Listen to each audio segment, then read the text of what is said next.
health-related information on the following show provides general information only. Content presented on any show by any host or guest should not be substituted for a doctor's advice. Always consult your physician before beginning any new diet, exercise, or treatment program.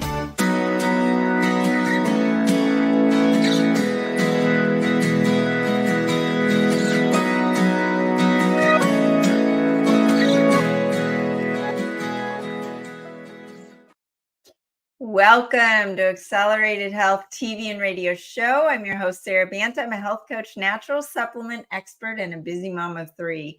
Make sure you hit the subscribe button below so you're notified every week with my new podcasts on Mondays and Tuesdays. And if you haven't already, join my free group coaching on Telegram with the link below. There is no downside. I teach you on a daily basis with tips and tools to enhance your health, and you'll be a part of an amazing like-minded group to support you on your journey, in addition to truly taking control of your health.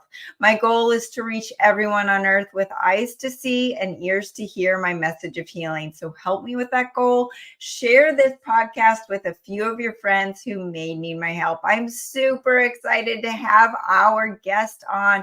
Originally from Wales, Kris Gethin has established himself as one of the most versatile fitness entrepreneurs in the industry.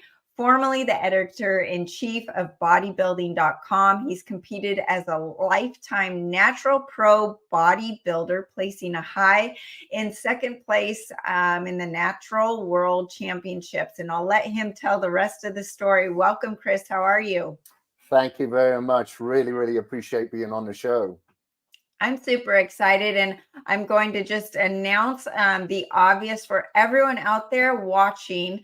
Kris is making us all feel lazy as we are sitting in chairs, and he's on a treadmill, and he's a multitasker in an amazing way. And it's just the basic of the topic today of how, let's talk about fat loss and the myths. Well, you got to move your body, guys. That's number one, right?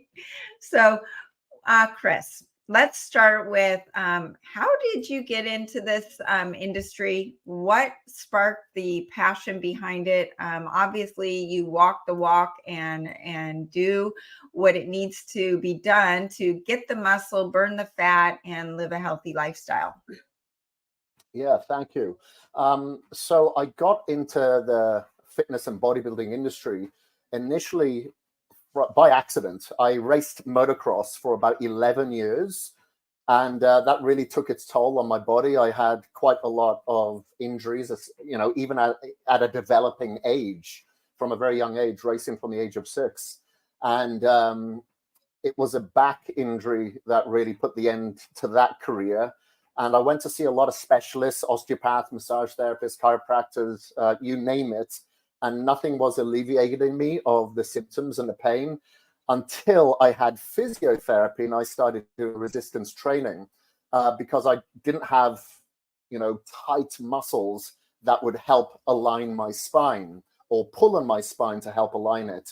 So when I was alleviated of that pain, I found that now I was alleviated of the depression that I was going through because motocross had been my identity for such a long time.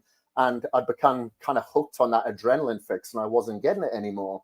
And so when I started weight training and physiotherapy, I started studying nutrition and training and realized that this is content that I could definitely retain. And it was helping myself from a physical and mental and a spiritual standpoint. So then I decided to go to college for several years to study and to become qualified. And luckily, those qualifications in Wales were internationally recognized. And that was my ticket out of Wales in the 90s. And it kind of just took off from there. But that was my first entry into it. And then further from that, later on, I really got into like the anti-aging aspect of, the physical and nutritional nature on how it can work in synergy. I love that you touched on the physical, mental, and spiritual component and that they're so interconnected.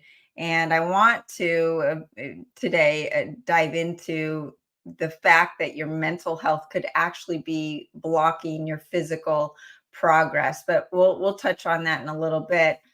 So then you got into bodybuilding and fitness.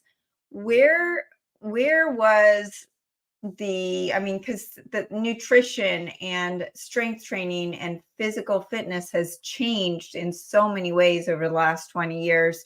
I was an athlete in high school, and the way I was eating for my sport back then was, high carb, no fat, really didn't even talk about protein. That was not the thing to do. It was all about just make sure you're not eating fat. And things have changed so much. Where did the bodybuilding take you, and how did the nutrition change over that period of time? Well, you're exactly right. In the 90s, fat was definitely vilified, and we know that scientists were kind of paid off by the cereal industry in order to push that message. So yeah, as a bodybuilder, I wasn't consuming any fats. What I liked about bodybuilding is that just it gave me a sense of urgency. I hated being on stage and the posing and removing of the hair and the fake tan. I didn't like that aspect, but I loved weight training and I loved following a nutritional protocol because, like you said, it made me feel better. Now I was not only fueling my body, I was fueling my brain. So I was functioning. I wasn't umming and ahhing. I found that my cognitive function increased and I was able to retain content a little better because now I'm looking at the nutritional aspect from a different viewpoint. But the fats were definitely very, very low. And over the years, yes, my focus on nutrition has changed a lot, where a lot of healthy fats are included. I found that my joints feel better. It's better brain for the fuel. As we know, the brain soaks in fats and cholesterol. And, now I do look for organic, humane raised, wild caught, etc. Where back then it was just the 6 meals. I don't care where they were sourced. I just need my chicken, my rice, my potatoes, my eggs, etc. Or egg whites, I should say, Right. back then. But now, throwing on some egg yolks is very different. But the food culture has changed a lot over the past, since the 90s as well. There is a lot more glyphosate. There's more antibiotics that are fed to the animals. So, the standard American is going to eat 3 meals a day. As an athlete, if we're eating 6 meals a day, we need to be even more careful of the sources that we're putting into our bodies because we're basically doubling that load. And I'm a huge proponent. If anyone's been listening to me lately, especially, there's so many reasons for unexplained weight gain just in the last 3 years. And you touch on them, and I really want to get into them. The glyphosate, the EMFs, the lack of grounding, the artificial lights, the stress, just the lifestyle. It's not about calories in, calories out.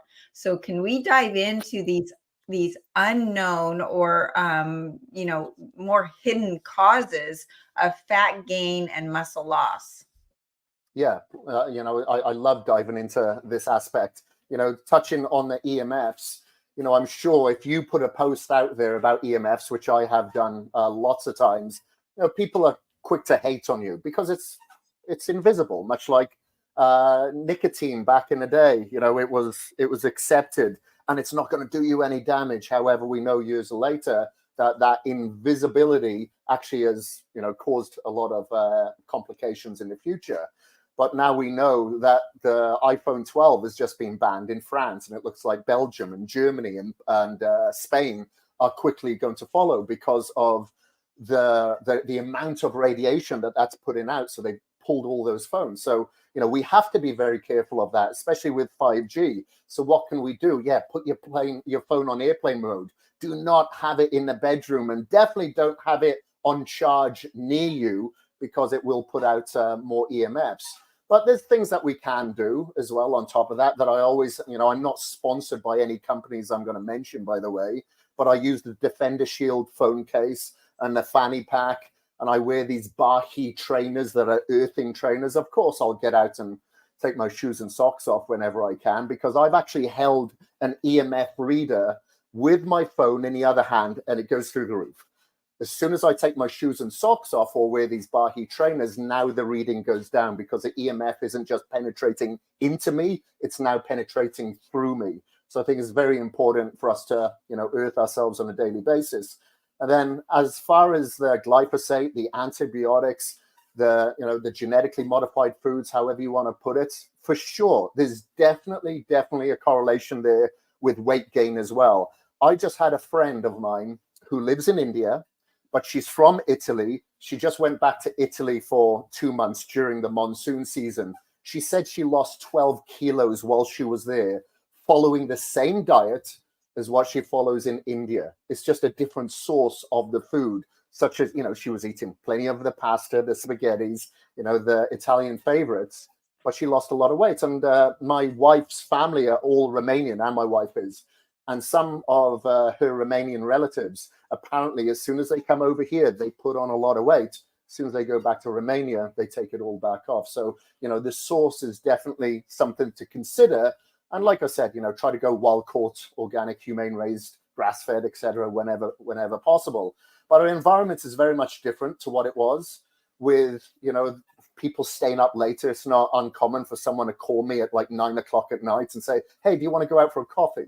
It's absurd. I personally go to bed at like 7:30 at night. However, we have this artificial light, whether it be from the light bulbs, our phone, the TV, computer screen, etc., that is now keeping us entertained and later. So the longer our cortisol level is up during the evening hours, when it should be low and we should be releasing melatonin and our oxytocin, serotonin, etc., now we've got this cortisol spike. So we're becoming more insulin resistant and we're not as metabolically active or insulin sensitive because of it. So there's so many of these environmental factors. When I take on a client or speak to a friend and they talk to me about training and nutrition, the first thing I ask is, what time do you go to bed?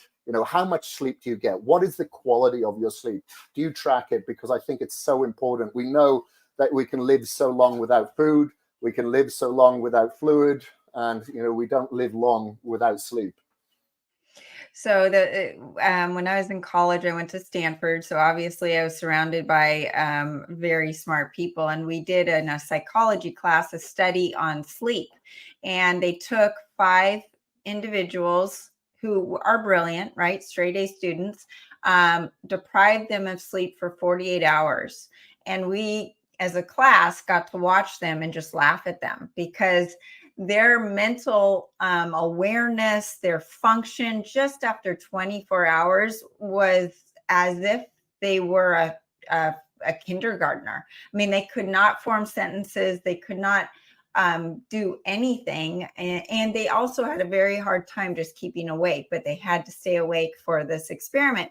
But it was amazing to see the damage to your daily life activities and quality of life just by that lack of sleep.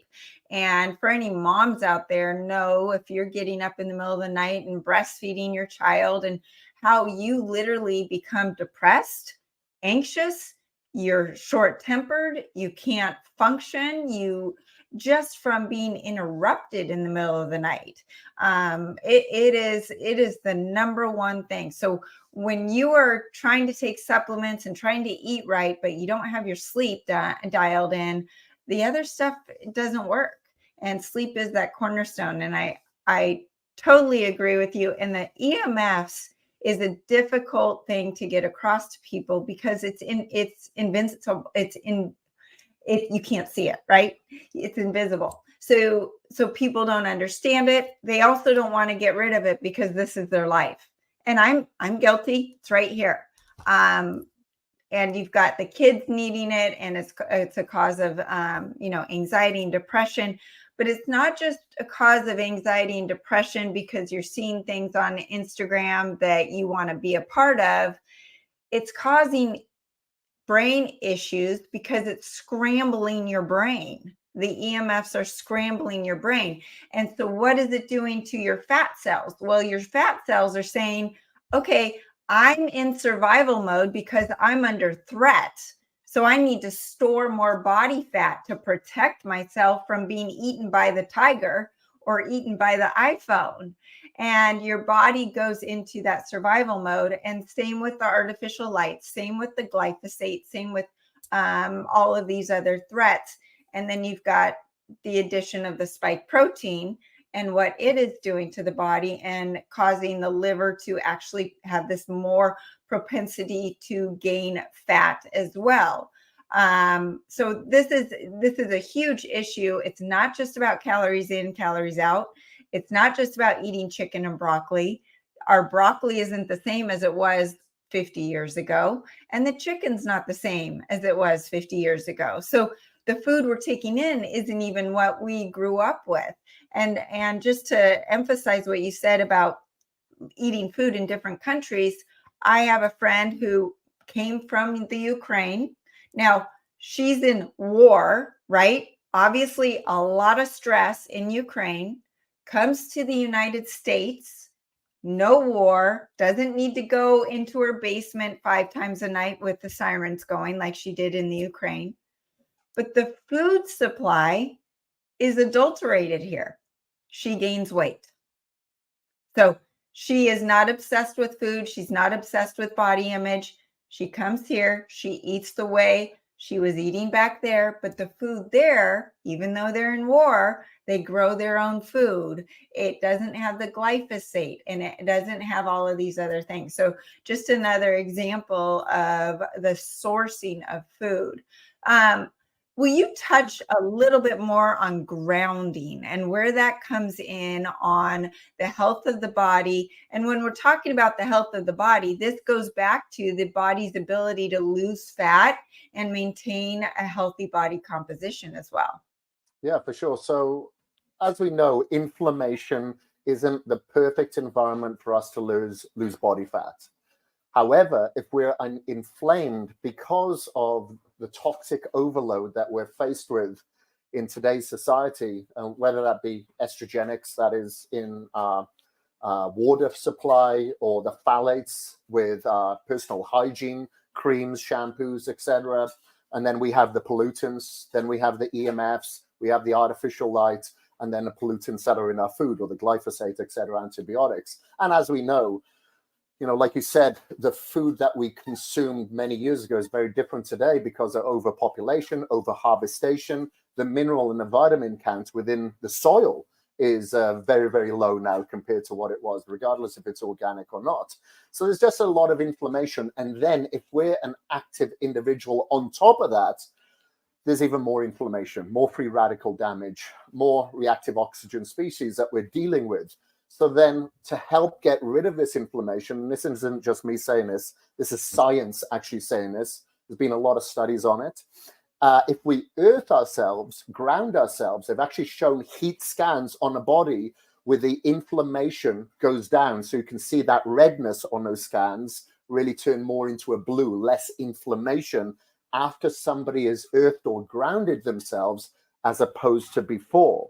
So I think it's very important on a daily basis to do it, dependent on where you live, either once or twice a day. And the reason why I say that, I just spent some time in India training a celebrity over there for a movie role. Whilst I was there in Mumbai, thankfully, I was staying in a hotel that was right on the beach, but I had major sleep issues. I don't sleep the best in hotels anyway. I am definitely one of those electrosensitive people. I have been, God, since I first realized back in 2015. When I was earthing myself in the morning, I thought that was enough. And spoke to a friend of mine, Tim Gray, in Europe. I said, I'm earthing myself every day. I'm doing this, I'm doing that, blah, blah, blah. Wearing the blue light blocking glasses, still not getting good quality sleep. He said, try earthing yourself in the evening as well. Because you're in such a populated city and you're being penetrated by Wi-Fi, EMF, satellite signals, etc., from the hotel, from everywhere that you go to in Mumbai, try doing that. Lo and behold, I started sleeping much better. I measure it on my Oura ring. That cannot be the placebo effect because I'm sleeping at that time. But it goes to show, much like somebody who goes to McDonald's every day, after, say, a couple of weeks, they're probably not going to notice that they're sick or they're sluggish because that's become their norm. Much like, if we were talking about, what were we talking about early before? I can't remember, but I'll come back to it. But if we feel that this is our norm and lacking in sleep, like you said, people having the cognitive decline when they did that study, well, there's a lot of people out there that are lacking in sleep, and that's their norm now. They think it's fine to be sluggish in the morning and not have the motivation to do any exercise or to stick to a nutritional protocol because now they're tired. And if they're tired, they're going to encounter more cravings. They're more emotionally charged, etc. So it's the same thing. We do not know that we're dealing with this burden of inflammation on a daily basis because we've become accustomed to it. But thankfully, I'm very finely tuned with my body, and I want to try to optimize my sleep and my recovery as much as possible because I know my recovery dictates my performance. So knowing that earthing myself twice a day is even much more beneficial than just once a day just goes to show the power of removing ourselves of that inflammation so we can be more metabolically active. It's amazing. If I'm sitting in front of my computer like I am right now for longer than 1 hour, my vision gets blurred and my eyes are great. I have no issues with vision. It's my eyes are not getting old. It's more of something going on in the back of my brain. If I just go outside, take my dogs for a walk, my vision's restored. And it's just amazing the way nature heals the body. And inflammation is the cause of accelerated aging and most disease. Let's talk about stress and how does stress impact fat loss and muscle gain? Yeah, so unfortunately, the majority of today's society, and us included, are in a sympathetic state. So we're, highly strung, usually dopamine filled, dopamine dominant. And that's why so many of us are addicted to the device, to the phone, because we're getting that dopamine fix all the time. But if we release too much dopamine, it can make us stupid. It can really slow down our cognitive function. So that's why it's very important not to utilize or keep the phone on you and keep checking it every 5 minutes. But when it comes to stress, we have to do so many things in order to put ourselves in that parasympathetic state. When we're in a parasympathetic state or parasympathetic dominant, we're in a more optimized position to burn fat, build muscle, and improve performance and increase our health span and our lifespan. So I always tell my clients, okay, if they need to biohack their meditative state, sure, then I'll suggest something like a brain tap, or you can get a lot of vagal nerve stimulators today, like a pulsetta, for instance. I think Happy is a vagal nerve stimulator as well, to help put us into that sympathetic state, parasympathetic state, sorry. So one of the things that I do personally when I wake up in the morning, I don't do it every day, but I try to do it most days. I'll wear something called a brain tap. I don't know if you and your listeners are familiar with it, where you have light therapy through your ear canals, your retina, and then you've got guided meditation with binaural beats. So I've done 10-day Vipassanas, and I still find it very, very difficult to clear my brain. Ask me to sit in a room and clear my brain, focus on breathing. It's a little difficult for me. So I kind of biohack that aspect of our ancestral wisdom with today's technology. But that works for me. It doesn't necessarily work with everybody. And the other thing that I found that has really, really helped with myself and my clients, and I'm not jumping on the ice bath bandwagon because everybody else is. I've been doing it many, many, many years. I started doing it in college, cold and hot thermogenesis in the 90s. And the main reason why I do it is not to mobilize fatty acids. It's not to stabilize my blood sugars. It's not for inflammation. It's to stabilize my mental state. I feel so much better, even though I hate getting in the ice every single morning. It's a love-hate relationship. Once I'm out and defrosted, I feel so much better for the rest of the day. I'm not so reactory. I think before I speak. And I mean, I'm not having these highs and lows throughout the day. So I think that is a very important aspect for people who are dealing with stress. Have a cold shower in the morning. Make sure that you get it on your head, on the back of your neck, underneath your armpits, on your inguinal nodes, your occipital nodes, your lymphatic sites. I think it's very, very important and very, very helpful. And have a digital detox every now and again. You don't have to go away to a retreat, but maybe say to your partner or to your friend or coworker, here for the weekend, please take my computer and take my phone. I'm not going to go and check it. So, I've done that with my wife, and she booked me in for a massage. I went for a hike. I had acupuncture. Things like that really do help. If you cannot take a mini break by going away, at least take a mini break away from your device. Yes, you'll have anxiety in the beginning, but you actually get used to it. And of course, if you've got anything accessible to you, such as a flotation tank, a sensory deprivation tank, then I strongly suggest one of them as well. That really helps. But getting out in the sunlight your cardio doesn't have to be on the Stairmaster or on the elliptical. Get outside in nature as much as possible, and leave your headphones at home. Just listen to the birds, the sound of your feet, and just look at the sights, and just be present, because we're always in this dopamine dominant state of thinking about the future, worrying about the past, shaming ourselves. Just be in the moment, because next year you'll say, God, where did that year go? And you'll continue to follow that path. Speaking of dopamine, we have all of these triggers. The processed foods are playing with their dopamine release. We've got gambling and porn and social media all playing with their dopamine. And so we're in this constant dopamine deficit. And that's why there's so much suffering from anxiety and depression. And here we are, we're here talking about, body composition and fat loss, but it's affecting the mental health, which then is a vicious cycle. And there's shame, there's depression, there's a lack of self-confidence.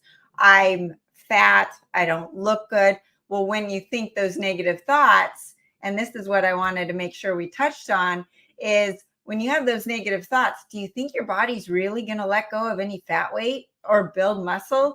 I mean, there is science behind bodybuilders looking at themselves in the mirror at the gym and actually being able to build bigger muscles because they're watching their muscles grow. Am I wrong on that, Kris? Yeah, the mind-muscle connection. Yep. And so it would go backwards as well. If you've got negative thinking because you're in an anxiety depressed state and you feel like you're not living up to expectations, then why would your body let go of fat weight? Why would your body help you build muscle weight? And I've seen people do all the right things. They're sleeping, they're taking supplements, they're eating clean diets, and they can't lose a pound. And they've taken care of all the other things that we've talked about with the glyphosate and eating organic and, limiting the EMFs. But the mental component is a big part. And I have to just touch on the cold plunge real quick. My kids obviously are inundated with health talk because of what I do for a living. So a lot of times they like to roll their eyes at what I say. Well, my middle daughter's now a freshman in college rowing for crew, and they've got at their disposal personal trainers, massage, cupping, cold plunge, all of these tools. And I'm a fan of cold plunge. I wish I had one at my house. And she said, now she goes, the cold plunge is my best friend. I said, I've been telling you this, you guys, I want one at the house. And so now it's her job to convince my husband that we need one at our house. But my point is, she has seen a huge difference, not just in her physical recovery, but her brain. Mm-hmm. And she said that the mental fortitude she has for the rest of the day is definitely significant. So that is definitely something to think about. You don't have to go get a cold plunge, take a cold shower, go to a facility that has one, jump in a cold pool. There's a lot of ways that you can get that relief. Some of the fat myths out there. I wanted to just talk about the fact that most people that come to you, Kris, have already tried to lose weight. They've already tried to do, gone to the gym and built some muscle mass, but obviously they're coming to you because they haven't been as successful as they wanted. What have you seen are the biggest myths that people have in their head that you have to correct? Well, it all depends on the individual, but I know that, as soon as the fasting craze went out there, a lot of people just took that overboard, especially females. And, it has had a negative effect on downregulating their thyroid. A lot of the hormones are now out of whack because they're basically starving themselves. And in doing so, a lot of these individuals aren't then supplying themselves with enough amino acids or protein to maintain or build muscle. So it's like, a lot of people out there now taking Ozempic, that's the new darling of the weight loss industry. And people are losing a huge amount of weight, but they're losing an enormous amount of muscle. And as we know, longevity is associated with muscle density. It doesn't have to be big muscles, but squat strength, grip strength, that is a direct correlation. So they're losing that longevity as a part of the sacrifice for the aesthetic purpose. There's a much healthier way of doing it. One of the other biggest myths that I'd say is overdoing the cardio. A lot of people just do an hour cardio in the morning, they'll do an hour cardio in the evening, think that they can get away with the certain foods that they're consuming. But I've done Ironman triathlons, I've done a few of them, and ultramarathons as well. I didn't lose body fat when I was preparing for a lot of those events, because I know my testosterone levels were at their lowest because of the over duration of cardio that I was doing at that time, along with weight training. So overtraining is a very easy thing to do, especially with all the inflammatory responders that we spoke about earlier. We're in a very different age to what we were. We're tracking everything. What's our FTP? What's our lactate threshold? What's our VO2 max? It's all technology that can be an overburden. So I think the over application of cardio is another one. And just having faith in your own body's metabolism. So when I give people a diet and they look at the amount of food, they're like, oh my God, that's so many calories. I'm going to put on weight. But no, once we feed them with usually more calories, then the metabolism starts to kick in. Their bodies become in a more of a sympathetic state. Now it's getting the food that it wants at the certain times just to help with the recovery from maybe workouts, and you've given them the fuel for their workouts and for their day. So now they're much more active than what they were than when they were starving themselves, because now they have the energy and the enthusiasm to do so. So I'd say those are probably the two biggest myths. And then, we could all touch on the spot reduction, because I still have people come to me saying, want to get rid of the love handles. Well, we're going to have to lose body fat from everywhere, I'm afraid. So that's obviously an obvious one. So where do you see caloric deficit in this picture with people? Do you see them coming to you with eating a very minimal amount of calories, whether they're fasting or not fasting, and having a hard time figuring out how to increase the caloric intake and still have success in their goals? Yeah, definitely. It's from whether they're fasting or whether they're eating frequently. The majority of people that come to me are under eating. And unfortunately, if I look at their weekly calorie consumption, they're probably taking in the amount of calories that they should be then, because they've deprived themselves for 5-6 days a week. They tend to purge on the 7 days and binge on that seventh day, where they'll overconsume bad calories in ice cream, pizzas, burgers, because they've put themselves in such a deficit that they're emotionally exhausted. They feel like now they're having their cravings. They're not thinking correctly. So that's what it usually turns into, a bit of a self-sacrifice, because a lot of people look at themselves, as you said, with a different set of eyes than the rest of us, and they'll see only the worst in themselves. And when they see the worst in themselves, a lot of those people then go seek comfort in comfort foods, and then feel even worse, and then double the amount of cardio the following day and half the amount of calories that they should be consuming just to kind of make up for it. Yeah, it's really interesting as you're talking about looking at the caloric intake over a week period. I'm a mom, and when the kids were younger, you were told by the doctor, don't look at what they're eating in a day, look at what they eat over a week, because kids will self-regulate. If they're a normal functioning kid, they will self-regulate. Now, those are kids that have not been ruined by the dietary mantras that we in society are told. But this is what's so interesting of what you said, is the caloric intake ends up being what they need, but it's because they binge at the end on the wrong calories.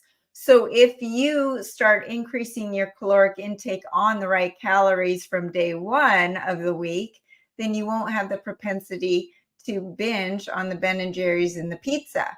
So let's talk about, what does the caloric intake of the macros look like? Protein, carbs, fat. I know for me personally, and what I've been telling my clients is that I always prioritize protein.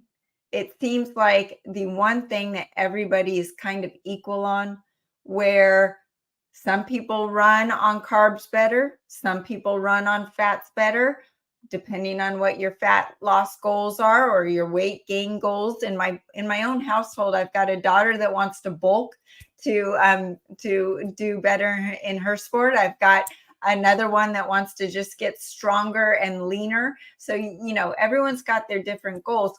Where do you see the different macronutrients for fat loss? Yeah, for the most part, dependent on the individual as well. Some people are different to others, dependent on their sleep schedule, their lifestyle, whether it be sedentary or active. But it's usually 20, 40, 40. So 40% protein, 40% carbs, 20% fats. That's usually the macro ratio that I have for them, because I will put them on some sort of active protocol, working out, cardiovascular exercise. So I know that they're going to go through a decent amount of carbohydrates there. They'll need the fats for their hormonal regulation, for their brain, eyesight, etc., hair, nails. I'll throw collagen in there as well as part of the protein. And then the 40% from protein. So let's say if it's 1 gram of protein per pound of body weight, then it would be 1 or 1.1 gram of carbohydrates per pound, and then like maybe 0.5, something like that, of the fats. So I'm making sure that it's a healthy way of doing it. Some people prefer the keto, some people prefer carnivore, paleo. That's absolutely fine, as long as that person eats wholesome and natural organic foods. Like, there's a lot of vegans out there that I train as well, but a lot of them had been eating a lot of the vegan produce that is supposed to look and taste like meat, which, isn't good for you, because there's some of the ingredients you cannot even pronounce. So how your body is going to recognize them to break them down and utilize them for a calorific value is beyond me. So as long as it's natural, as natural as possible from the wild, it's a single form ingredient, it hasn't got 20 ingredients, hasn't got 25, then you're on the right path. That's where I stand, as far as I'd rather you have a sweet potato than a ketogenic protein bar, right? Because Exactly. we don't know the ingredients, where they're sourcing from, and it's processed foods. And the processed foods, unfortunately, have completely taken over our diet, where most people consider them real food, and they're not real food. And our body doesn't even recognize most of the ingredients, doesn't know what to do with them, and essentially puts them as a toxin. Mm-hmm. And why don't we dive into that? What is our body doing with these artificial ingredients and artificial sweeteners in these foods that we think are healthy? What is our body doing with those things? Storing them, unfortunately. So, I try to get as many of my clients as possible to collate a lot and bind a lot of these toxins out of their body on a daily basis. Whether that means getting in the sauna every day, taking some binders before you get in the sauna, could be like chlorella. And then, maybe doing a liver flush every now and again, could be a coffee enema, who knows? But you're just trying to detox as much as you can, because the influx of the toxic overload, we spoke about, the difference in produce in Europe compared to the UK. Now, when I go and visit my family in the UK, they're not eating good.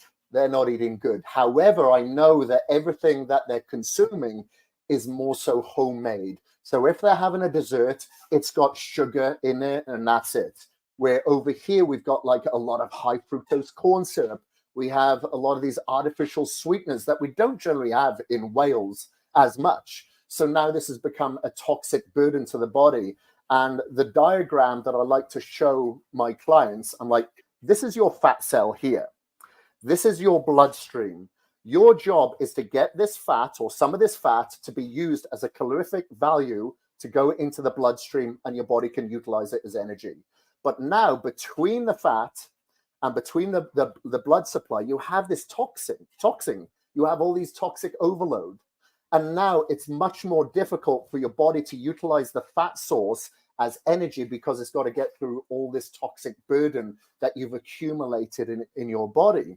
So, and not only that, it can cause gut dysbiosis as well. We're trying to have, you know, a lot of our hormones are produced within the gut.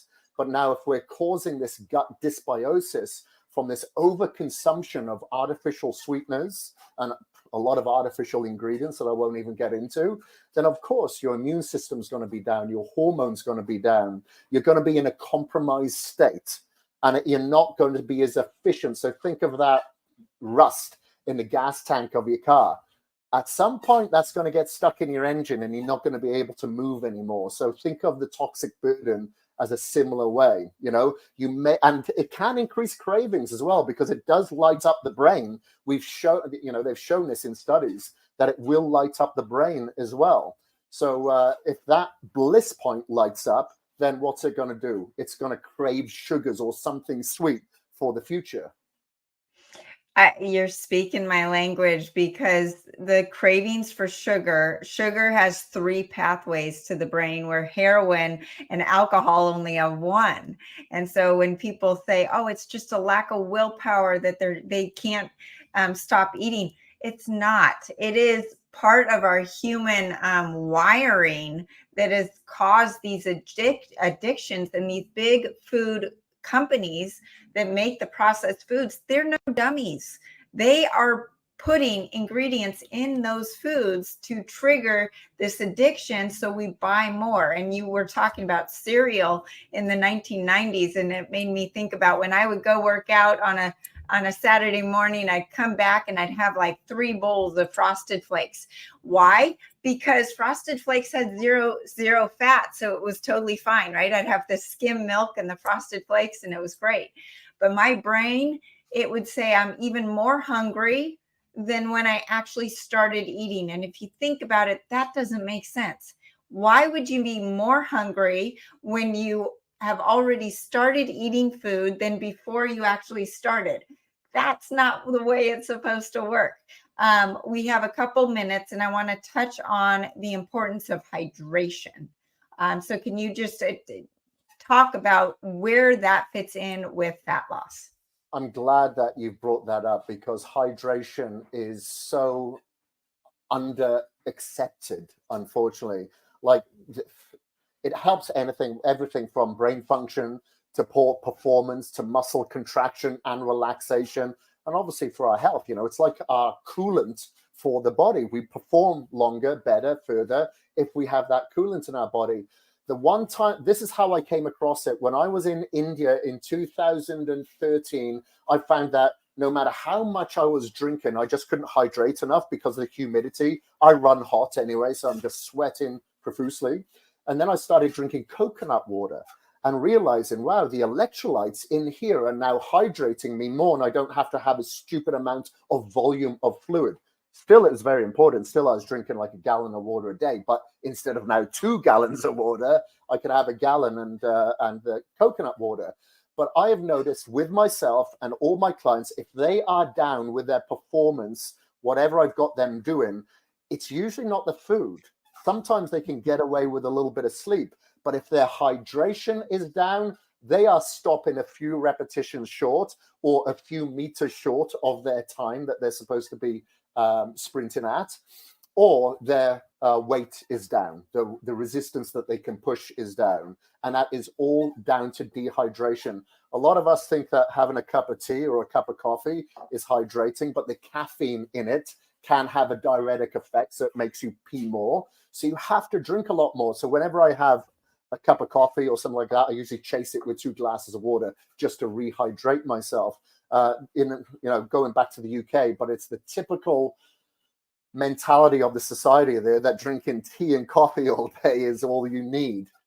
It isn't. You know, our internal bodily functions and our ability to actually get rid of a lot of toxins through sweating comes from hydration. So it's very, very important. And of course, if we are not performing at our best because of hydration, then we're not going to be able to burn fat because we're not going to be active. We'll feel very, very sluggish. So chances are, if you are dealing with a headache or if you are dealing with just lethargy, have a look at how much fluid that you're drinking. You may want to get, if you're drinking out of a little bottle or a little shaker, get a little bit of masking tape on it and just mark off every time that you've had a bottle so you can accumulate and account for how much that you're drinking on a daily basis.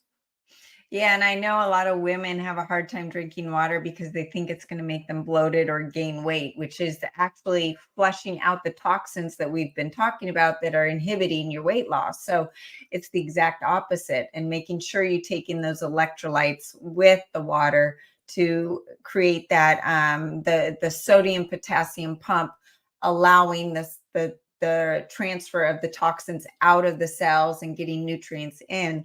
It's really important for performance. So before we go, I just wanted to touch on 2 supplements quickly that can help with the fat loss and everything that we've been talking about. And that's the accelerated keto is number 1. It's the quickest way to start burning at the excess body fat and suppressing the appetite while maintaining muscle mass, bone density, and high levels of energy. It's got additional ingredients in there to break down the saturated fats into unsaturated fats. And this will help you burn that dangerous visceral fat around the belly and the liver fat. And Kris mentioned the importance of liver flushes and cleansing the liver. This is helping you defat the liver on a daily basis. And the insulin resistance at the level of the liver is type 2 diabetes. So super important to help with that. And the body is able to then burn that body fat, increase the metabolism, and help you with that fat loss. It also helps with the thyroid hormones converting from T4 to T3. That happens in the liver as well. The second one is the acceleradine iodine, which increases ATP, cellular energy, by 18 times, which increases that intracellular water, metabolism, caloric burn, brain function, physical performance, wound healing, fat burning, and healthy apoptosis. So just wanted to mention those 2. And Kris, I hope you're still there. I wanted to make sure that we knew where to find you and how people can follow you. You're just amazing, and you walk the walk, no pun intended, with everything you do. Thank you ever so much. Really appreciate this time together. Yeah, you can find me on Instagram, Kris, Kris, Gethin, Gethin, or krisgethin.com. And you've got a program coming up with daily videos on working out. Can you explain what that is? Yeah, it's called a daily video trainer. It's called the Legacy Video Trainer that I just released last week. So basically, the viewer can watch me every single day, go through a transformation. I provide you with your training, your nutrition, supplementation, biohacks, how to train around injuries, etc. And it gives you a form of accountability, especially on a Saturday or Sunday when you're not really feeling down to sticking to a diet or a protocol or doing your cardio that day. Then you play the video, watch me do it, and explain what you should be doing that day as well. So I've done several of these video trainers in the past, and this has been my most recent one. You know, these are beasts to film because you've got a videographer in your face every day for 12 weeks. But the team did a really good job, and that people can find that link in my Instagram as well. Amazing. I know a lot of people need that motivation, the group mindset, just to get them going and get off the couch and to get started. And I'm definitely going to check it out. So thank you so much for coming on, Kris. Loved having you. Might have to have you back on. I think we have a lot more to talk about. So, well, maybe I'll see you at the end of October, and we'll get you on my show as well. I would love to do it. Thanks for joining us today. And if you need your help with your health issues, you can contact me directly through my website, SaraBantaHealth.com. Happy to put together a protocol for you. And join the free group coaching on Telegram with the link below. There is no downside. You can just sit back and learn. I teach you on a daily basis with tips and tools to enhance your health, and you will be a part of that like-minded group to support you on your journey. You can follow me on Facebook and Instagram under Accelerated Health Products, across over 100 channels under Accelerated Health TV and Radio Show. And like I mentioned, my goal is to reach everyone on earth with eyes to see and ears to hear my message of healing. So help me with that goal. Share this podcast with a few of your friends who may need my help, whether the person is 20 years old and wanting to get from 12% body fat down to 9%, or if they're in their 80s and they just need to start moving. This episode is definitely worthwhile. So please share and join us every week, Mondays at 2 p.m. Pacific, Tuesdays at 1 p.m. Pacific. And again, you can find the supplements and all of my podcasts on SaraBantaHealth.com. You can also use coupon WELCOME10 for 10% off site-wide. Thanks again for joining us here, and have a great week.